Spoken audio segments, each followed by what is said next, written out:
इसके बाद लड़की ने धीरे धीरे चार्ली के दिल में मैरी की जगह लेनी शुरू कर दी ताकि सही समय पर वह अपना बदला ले सके। अगले 3 सालों तक सुसान की मदद से उसने चार्ली की हर आदत को सीखा, चाहे कार रेसिंग हो या बंजी जंपिंग। लड़की हमेशा उसके साथ रही। एक दिन चार्ली उसे अपने एस्टेट में शिकार पर ले गया। तभी लड़की ने देखा कि एक हत्यारा चार्ली पर निशाना साध रहा है। उसने उसी पल चार्ली की जान बचाई। जब चार्ली ने घायल लड़की को अपनी बाहों में देखा तो उसी पल उसका दिल पूरी तरह से लड़की पर आ गया और वहीं से लड़की उसकी प्रेमिका बन गई। लेकिन एक दिन चार्ली ने कहा कि वह एयरपोर्ट जा रहा है अपनी गर्लफ्रेंड को लेने, जो वापस लौट रही थी। लड़की समझ गई अब उसके बदले का वक्त आ चुका है। चार्ली ने उसकी चुप्पी को जलन समझा और उसे चेतावनी दी कि वह बस उसकी प्रेमिका बनी रहे और ज्यादा सोच विचार न करे। लड़की ने जानबूझकर चार्ली के करीब जाकर जैसे ही चार्ली उसे चूमने वाला था, उसके कंधे से एक बाल निकालते हुए मीठी आवाज में कहा, ऐसे मैरी को शक नहीं होगा। चार्ली उसकी समझदारी और आज्ञाकारिता से खुश हुआ। तभी अचानक मैरी की आवाज गूंज उठी। चार्ली ने लड़की को छोड़ दिया और मैरी का स्वागत करने चला गया। दोनों को साथ देखकर लड़की ने जानबूझकर मैरी के सामने नाश्ता पहुंचाया। मैरी ने शक के साथ उसकी पहचान पूछी। लड़की ने कहा, मैं तो बस चार्ली की नौकरानी हूँ, उसके खाने पीने और जरूरतों का ध्यान रखती हूँ। मैरी को लगा कि उसने लड़की को पहले कहीं देखा है, लेकिन लड़की ने शांत स्वर में कहा, मैं तो बस एक मामूली नौकरानी हूँ, आपसे कहाँ मिल सकती हूँ। साधारण लोगों को नीचा समझने वाली मैरी ने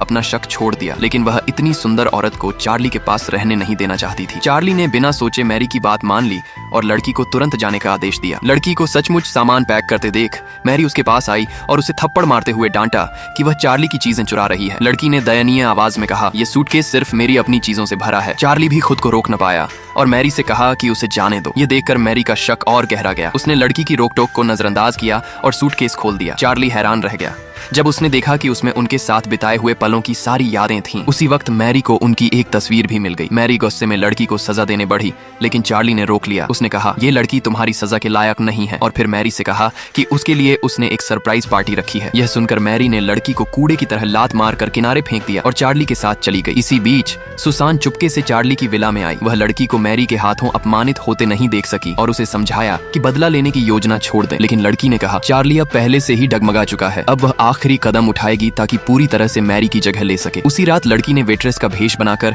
चार्ली की यॉट पार्टी में प्रवेश किया जो मैरी के लिए रखी गई थी। वहां उसने चार्ली द्वारा दिए सारे पैसे लौटाए और कहा, अब जब मैरी वापस आ गई है तो मेरे जाने का समय है। चार्ली को उम्मीद नहीं थी कि वह खुद उससे दूर होने की हिम्मत करेगी। उसने गुस्से में उसे डांटा कि उसे उससे रिश्ता तोड़ने का कोई हक नहीं है। लड़की ने टूटा हुआ दिल दिखाते हुए वहीं चार्ली के सामने समुद्र में छलांग लगा दी। ये बदला यहीं खत्म नहीं हुआ। अगले चैप्टर में असली खेल शुरू होगा। चैनल को सब्सक्राइब करो और कमेंट में लिखो, अब बदला पूरा होगा।